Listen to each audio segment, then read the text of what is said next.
Please, please, please. Thank you all. Take your seats, please. I gotta say, it feels like a great homecoming to be here in Lima today. I'm so thrilled to be with you all. Now, I gotta say, my chief of staff, who's a great guy, he told me, thank you. You probably don't know who he is, but you're celebrating him anyway. He just got engaged, actually, so I'm very proud of him. He's doing things the right way, but he told me on Monday, which I guess is yesterday, he said, sir, I think we might have to cancel this trip to Lima. And I said, I'm not canceling this trip to Lima for anything. I've been looking forward to this for months. We're not canceling this trip to Lima. And I don't know if you guys saw, but there's nothing going on in the news at all that would justify me canceling this trip to Lima. Why the hell would we cancel the trip to Lima, Ohio? It's a boring day in the White House, as you guys have probably seen. So let me offer a few words of appreciation. So I could probably thank half the people in this room, and I'm so thrilled to be with you this evening. And there are a few by name that I want to call out. So first of all, and I'm not even going to try to pronounce your last name, I never do, but Alex T., the great chair of the Ohio GOP. Thank you, Alex, for everything that you do. I've got to thank, and this is, guys, you should be glad I asked about this. I thought, because it says here, it's Senator Tony Schrader, but I know Tony, and he's not a lowly politician. He is actually the guy who operates behind the scenes. So our great GOP Central Committee man and also the chair of the Putnam County GOP, Tony Schrader. Tony, where are you, man? I love you.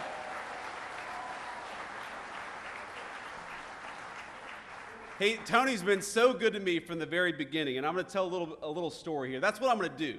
You guys are going to be stuck here for 45 minutes me telling stories. I'm just in such a good mood. Unfortunately, we've got these cameras back there, so I got to be a little bit careful. If I say something really stupid, somebody's got to stand up here and stop me before I embarrass myself in front of national TV here. But Tony Schrader was, when I decided to run for office the very first time, it was the Senate race back in Ohio in 2022. And so this is sort of early 2021 when I'm going around and giving speeches. I haven't even declared my candidacy yet, and Tony Schrader was actually backing somebody else in the primary. Now, Tony was backing a person who is a very dear friend of mine, Jane Timken, who's, I don't know if Jane is here, but Jane, hey Jane, how are you? But that was a hard-fought primary, a bunch of really good candidates, and eventually, of course, I won that primary and won the race, but Tony worked harder for me maybe than anybody in all of Northwestern Ohio. I mean, he knocked on so many doors. You remember, Tony, we would have events with volunteers where we would knock on more doors than I thought humanly possible, and it was all because Putnam County GOP is an incredible organization led by an incredible guy. So thank you, Tony, for everything that you do.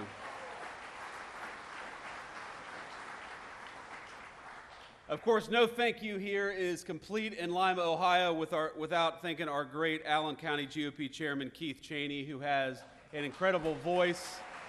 He was the announcer. Keith, I think if I had your voice, I would have been vice president earlier than I made it, man. But, nobody is endowed with perfect gifts here. And, of course, GOP volunteer Kurt Kaufman. Kurt, thanks for everything that you do. We said hello backstage. Thank you, Kurt. All right, so I got my thank yous, at least by name, at least until I noticed somebody else's face in the crowd here. But people always ask me what it's like to be Vice President of the United States, and I'll tell you a couple stories that illustrate that. So first of all, I didn't know that the president would make me his vice presidential running mate until literally the morning of the GOP convention. And if you walk back in time, you remember what happened. So the Saturday before the GOP convention, the president, I actually flew down to Florida to meet with the president, and we talked. It was the first time I had ever talked with him explicitly about becoming his running mate. And he said, I'm not sure what I'm going to do, but it's probably going to be you, so go have fun the next couple of days.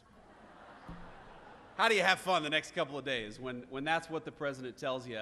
And of course, so that evening, he flew up to Pennsylvania to do a rally in Pennsylvania, and that was the famous moment where he turned his head and missed, I think, what would have been one of the great tragedies in American history, not just a tragedy for him personally. And I really do believe, I'm a person of faith, I imagine most of you are too, I believe the hand of God prevented America from experiencing great national tragedy in that moment.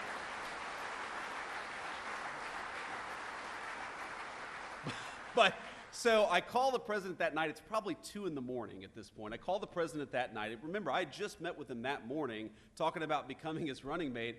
And I'm like, sir, how you doing? And he's like, I'm fine. He'd just been shot in the ear. I'm fine. You know, nearly lost his life, but totally fine. He goes, how's it playing out there? And I'm like, Mr. President, I think it's playing pretty damn well, because if remember, he had that photo where he raises the fist iconically. And I said, I think that photo is going to go down in history as one of the great photos. And of course, I was right about that. So the morning of the convention, the morning he announces me to be his nominee, he calls me at around 11:45, and I'm not kidding you, I don't answer the phone. And I don't know what had happened. We had just landed in Milwaukee. We've got 3 little kids. You know, it was a hot day. We were trying to get through all the security to get to our hotel room. I don't know what happened. So I call him back 15 minutes later, and he answers the phone, and he says, JD, you just missed a very important phone call. I said, yes, Mr. President. And he said, I'm going to have to select somebody else now. And of course, you know, my heart stops, and I think he's actually going to do it. But then he asked me to be his running mate. He actually talks to my son, and you know, the rest is history, right? The rest is history. So that's the first story. The second story that I'll tell you is we've probably been in the Oval Office for all of 10 days. And I'm sitting there, and we have a phone call with a foreign leader. I won't mention who. And it's a tough phone call. There are some tough issues that we have to work through with this foreign leader. And he asked me to come sit behind him at the Resolute desk so that if I need to say anything, I can just speak directly into the speakerphone. And it's early in the administration, so there's not a whole lot in the Oval Office yet. And there's this sort of wooden box with a red button sitting on the Resolute desk. And I think to myself, that's probably not a button that you want to press, right? So we're talking to this foreign leader, and the president looks over at me, puts the foreign leader on mute, and says, this is not going very well, and he presses the red button. and my eyes get really big, and I'm like, Mr. President, you know, what just happened? And he looks at me and he goes, nuclear. Nuclear. And 2 minutes later, a guy walks in with a Diet Coke, and he looks back at me and he says, it wasn't nuclear, it's just the Diet Coke button. And that's... So that's the kind of guy, and my fellow Republicans, that we have as the President of the United States, a guy who can do a good job, but keep a sense of humor.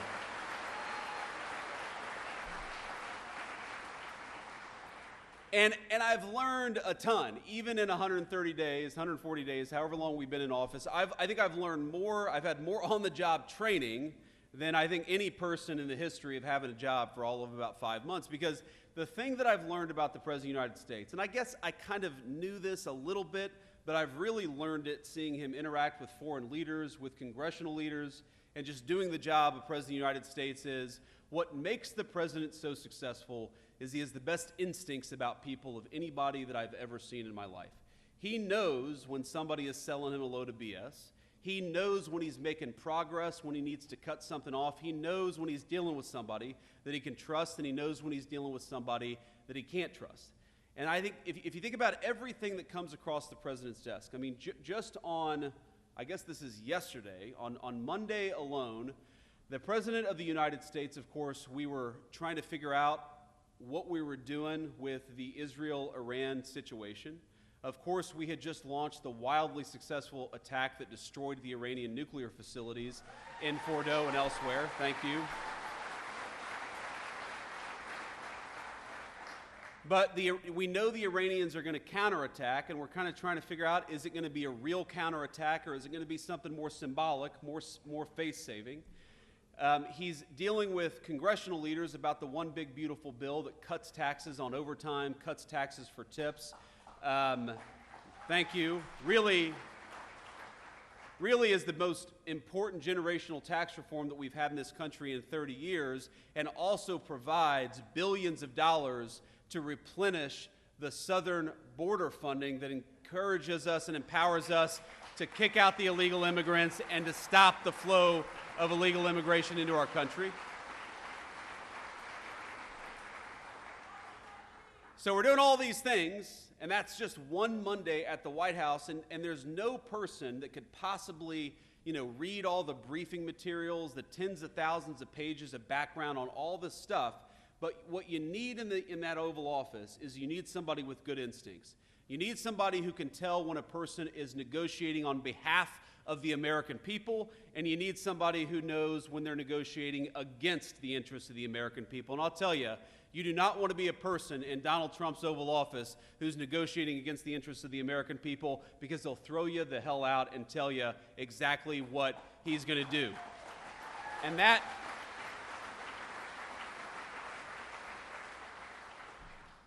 that is what I think makes him an effective president. It's what makes him an effective leader for the American people. And I will say, I'm obviously extremely biased, but 130 days into this term, we have got a lot to brag on from the Trump administration and what we're doing in Washington, D.C. Let me run just through a few of the ways in which the Trump administration has been wildly successful. And let me start with the thing that is, of course, in the news. And what the president said going back 10 years, if you look at the campaign in 2015 and 2016, and he said it consistently through his second term, is that he does not want Iran to have a nuclear weapon. It's very simple. It destabilizes the entire region. It gives this terrible regime leverage over the United States of America. As the president often jokes with me, everybody in Iran calls the Iranian leader the supreme leader. That's a pretty amazing title if you think about it. But he looked at me in the Situation Room a few days ago and he said, Mr. Vice President, you don't have to call him the supreme leader, but you would if the guy had a nuclear weapon. Because the leverage that nuclear weapons give you to destabilize the world, to destroy our economic interests, to destroy our national security interests, you don't want the worst people in the world to have a nuclear weapon. So what did the president do? For 60 days, he negotiated aggressively to encourage that Iranian regime to give up those weapons peacefully. And by the way, he was more than willing to accept a peaceful settlement to that problem.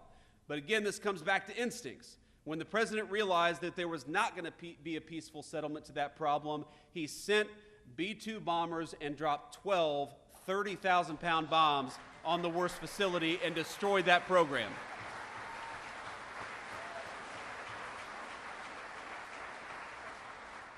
And I think there are a lot of Republicans, by the way, I count myself among them, who after the past 25 years, they don't want to get involved in another long-term, protracted Middle Eastern conflict. We all saw what happened with Iraq and Afghanistan. And so what I call the Trump doctrine is quite simple. Number one, you articulate a clear American interest, and that's, in this case, that Iran can't have a nuclear weapon. Number two, you try to aggressively, diplomatically solve that problem. And number three, when you can't solve it diplomatically, you use overwhelming military power to solve it, and then you get the hell out of there before it ever becomes a protracted conflict. That is the Trump doctrine.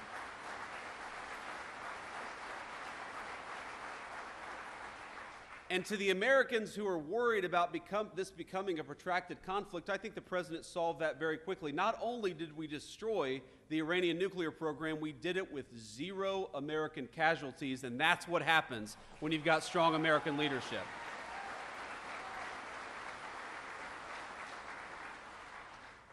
Now let me talk to you about something else. For every month that you've got inflation numbers and jobs numbers and wage numbers coming out, I'll come into the White House and I'll say, that this happened now about 5 times, where seems like every economist and every financial journalist in the world says that Donald Trump's policies are going to lead to higher inflation. They're going to lead to lower jobs. They're going to lead to lower wages. And for now, 5 months in a row, every single time we come into the news, and it turns out the economists' expectations missed. Because wages are higher, inflation is lower, and our economy is roaring in a way that it has not in a very, very long time. That is thanks to good presidential leadership. And I'll bring it back to instincts, because when the president came into office, he said, frankly, what he's been saying for 30 years, that we have got to stop allowing foreign companies to take advantage and foreign countries to take advantage of the United States of America. Why in God's name would we allow cheap slave labor manufactured stuff from a foreign country to come into our country, undercutting the wages and jobs of American workers. And the reason we allowed that to happen is for 30 years we had a bipartisan failed consensus that we ought to let cheap plastic garbage come into our country at the expense of American jobs and the American families who depend on those jobs. You know what President Trump said? On April the 2nd, he said, if you tried to undercut the wages of American workers, if you tried to bring in this crap, if you try to expose the American worker to an economic unfairness that you don't force your own countries to deal with, we are going to slap a big fat tariff on what you bring into this country. We're going to penalize you. For once, finally, we had an American president who said, if you want to destroy the wages and the jobs of American workers, you're going to pay a big fat penalty because of it. And that, I believe, has saved the American economy.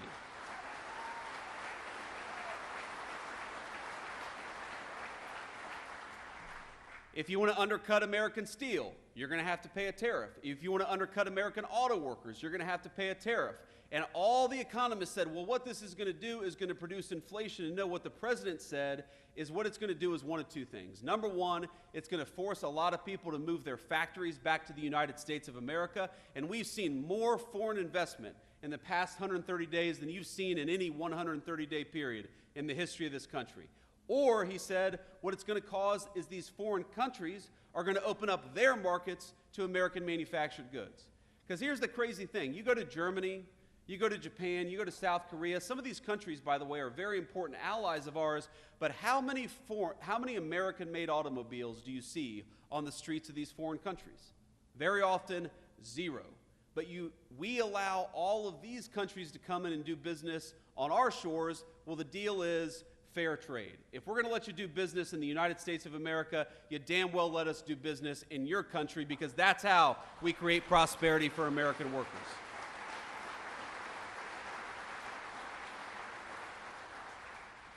And the final and most important thing, and I think this is the most important issue confronting this country, and it was certainly the most important issue that was destroying this country over the past 4 years, and that is the issue of illegal immigration. Now, if I had stood here in October of 2024 and you had told me that after 45 days of the Trump administration, we would have illegal border crossings down between 95 to 99%, I would have said, whoa, whoa, whoa. I believe the president is very serious about this, and I believe the president is very effective. But there is no way that we're going to have illegal border crossings down that much, and I'm happy to report that 1.5 months into the Trump administration, we had illegal border crossings down 99%. It was a radical success, and it happened very quickly.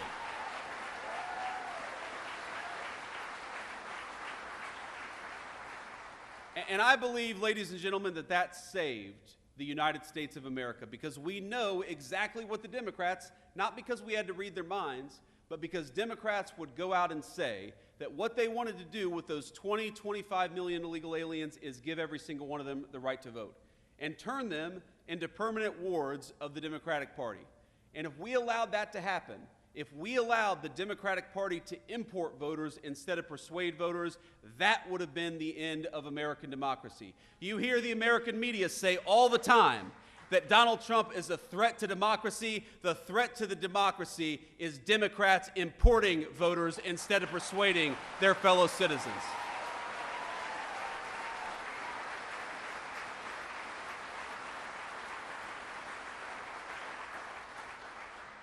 And now we have largely solved that problem. If you look, for the first time in 50 years,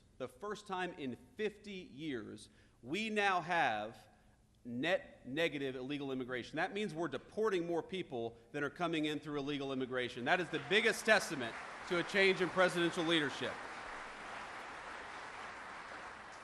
And I was in the Senate when the Democrats were trying to say that the thing that we had to do was pass this ridiculous, massive new set of laws and new set of amnesties to get control of the American southern border. And as the president said at the State of the Union just a couple of months ago, it turns out you didn't need a big new law to secure the border. You just needed a new president of the United States.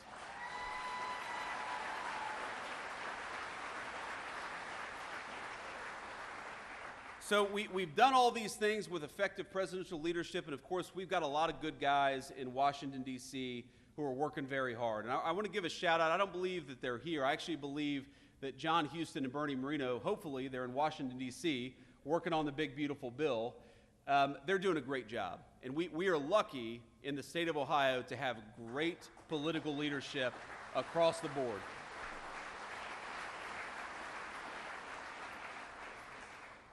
You know, Bernie, I remember talking to the president about Bernie Moreno's candidacy, and, you know, the president really, I mean, look, Sherrod was a tough candidate. Sherrod Brown was a tough candidate. He always did better than national Democrats, and the president himself was a little skeptical that anybody, and we had a lot of great candidates running in that race, the president was skeptical that anybody could beat Sherrod Brown.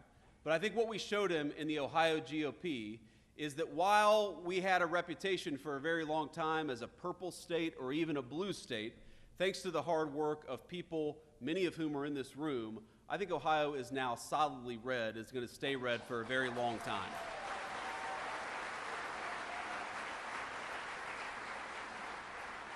But you and I know that's not going to come without a lot of hard work, and I want to talk just a little bit about what that means, because look, I am very much a product of this political party, of this Ohio GOP. I would not be where I am without it. I believe, in fact, the first time that I've driven on 75, and I've got my Midi purple tie, Middletown Middies, our color's purple here. I wore it in honor of the Middletown Middies. The first time that I've driven on I-75, I'm pretty sure as vice president, was to come to the Lima GOP event here today.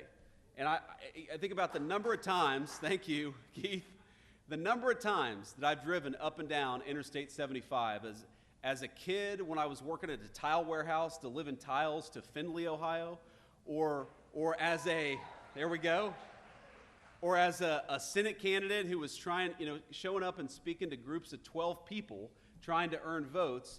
I think that what is so great about the Ohio GOP is that we really are strong top to bottom.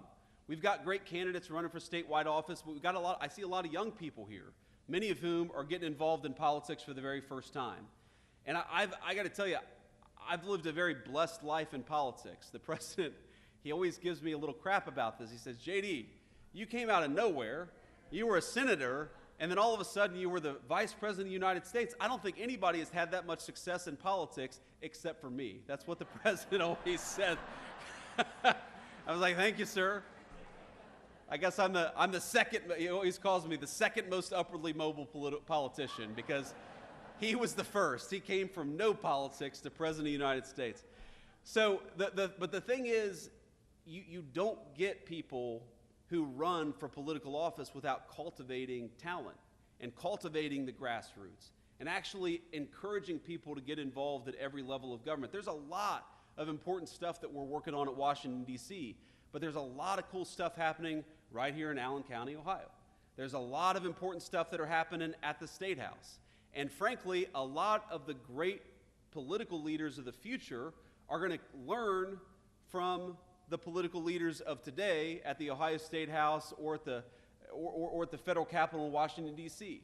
The first exposure I ever had to politics was actually as a page in the Ohio Senate when I was a student at Ohio State University. That was the first time I had ever been exposed to the American political system, working for a great state senator by the name of Bob Schuler from southwestern Ohio. And I'm sure a lot of you remember Bob Schuler. He was a good guy.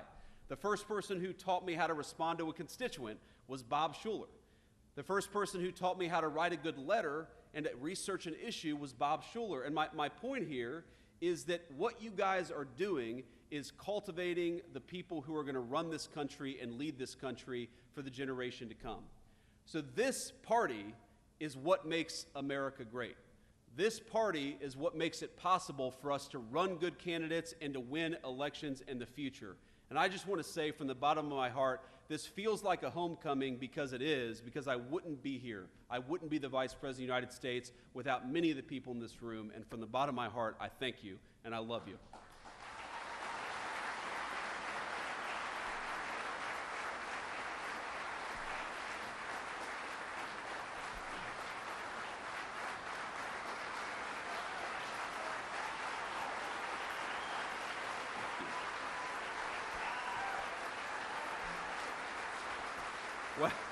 Thank you, thank you.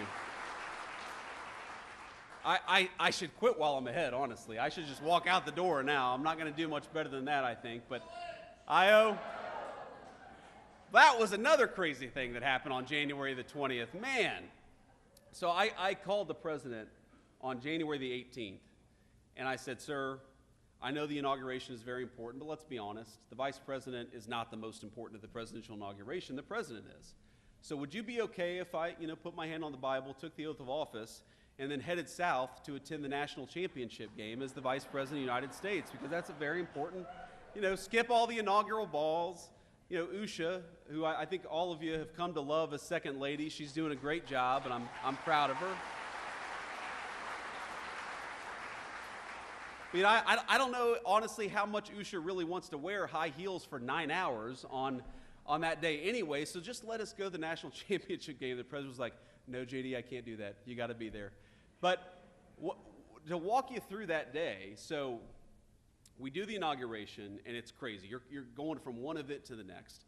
And I show up to the very first ball, which was the Commander-in-Chief's ball. And because I've got, you all, every single one of us here has been to a wedding on a Saturday during a very important Ohio State game.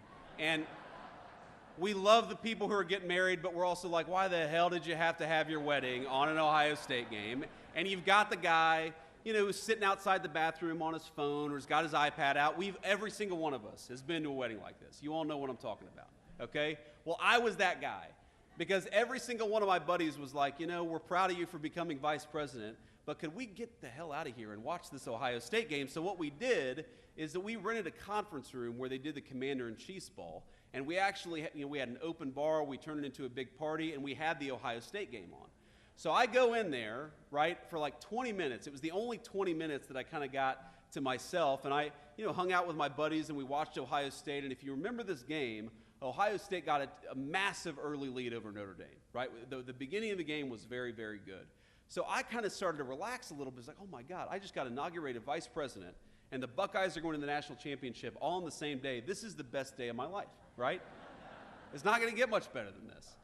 And then, we went to a couple balls, and then I think it was after the second ball, before the third ball, I was watching on the TV, and Notre Dame started to catch up a little bit. If you all watch this game, you remember Notre Dame started to catch up a little bit, and so I was like, you know what? I'm going to be late to the third ball, and I'm going to sit here and watch this game. Because if Ohio State loses, I'm going to hate myself forever for not having sat here and cheered on the team during these final moments. Of course, it all worked out. Ohio State won. They came to the White House. I don't know if you saw, I broke the damn trophy when they came to the White House. That was one of the most embarrassing moments of my life. I was hoping that, no, we didn't see that. We didn't see that, JD. No, all of you are laughing. Everybody saw it.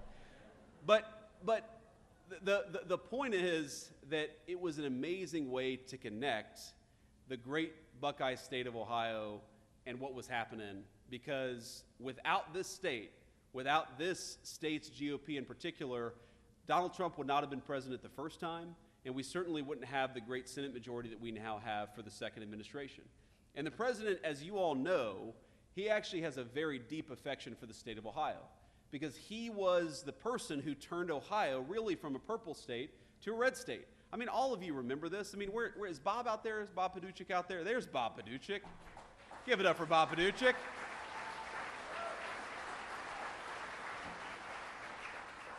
But, back in the day, there was this idea that, all the polls even, right, Bob? At least all the public polls were saying that the president was going to lose Ohio, and then he won Ohio by 8 points. And, of course, he won it by a much bigger margin the second and third time around. But he recognizes that what this state represents is hardworking, patriotic Americans who feel abandoned by the Democratic Party, and the Republican Party is now the home for people who work hard, who play by the rules, who want to live in safe communities, and just want a government that looks out for their interests and no one else's interests. That's what this party is ultimately all about.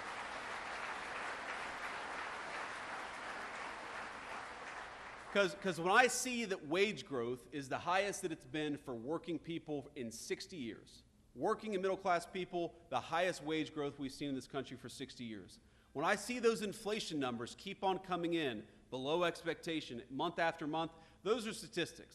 And those are numbers that, of course, we celebrate. But what I remember is a woman I met on the campaign trail, and you all are going to hate me, but she was actually from Michigan. Don't hold it against her. She's very sweet woman, who told me that she was giving up some of the essentials because she was raising her grandkids, and I know a lot of you probably are involved in your grandkids' lives in a big way. She was one of these grandparents whose daughter had lost her life to a fentanyl overdose. That fentanyl overdose brought in, of course, by the fentanyl poison brought in by the Mexican drug cartels. And she was talking about the ways in which, normally we'd like to have ground beef, but we're gonna cut back on ground beef and just, not go without this week. Or, normally I like to make them eggs in the morning, but we're just going to do toast in the morning because eggs are a little expensive. And she walked me through all the ways in which, because she was taking care of kids she hadn't anticipated, and because grocery prices were going up so much under the Biden administration, that she was struggling financially in a way that she never had in her entire life. And I thought about the common thread that tied together this woman's suffering to the political leadership in Washington, D.C. First of all, why was her daughter gone in the first place? Because our leadership decided that we were going to let illegal Mexican drug cartels bring this poison into our country in the first place. That was the first way our leadership failed her. The second way our leadership failed her is with economic policies that made it so unaffordable that she gave up eggs and decided that she was just going to have her grandkids eat toast. The third way that this country had failed her is because the education system, where she just wanted to send her grandkids to learn reading, writing, and arithmetic, she was terrified that they were falling behind, that they were learning, if anything, propaganda from political activists instead of the basics that would help them get ahead in life and eventually have a good career to be able to provide for themselves. At every step of the way, the previous administration had failed this woman, and I could see it in her eyes, the American dream, this very idea that the next generation is going to be better than the generation that came before it. She was losing faith in that American dream. Now, I haven't talked to that woman since we were elected. I haven't talked to that woman since the campaign stop where I met her probably 7 or 8 months ago. But when I see that energy prices are lower, when I see that illegal immigration is down, when I see that fentanyl overdoses are down, when I see the president under his leadership, we're arresting Mexican drug cartel members at record numbers, what I see is an Ohio Republican Party and a national Republican Party that is fighting successfully for the American dream.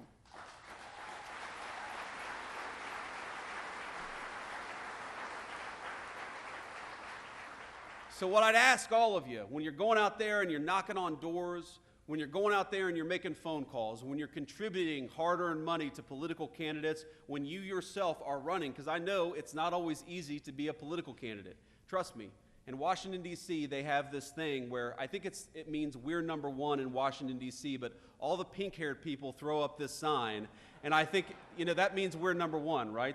I choose to take that as that symbol in Washington. But all kidding aside,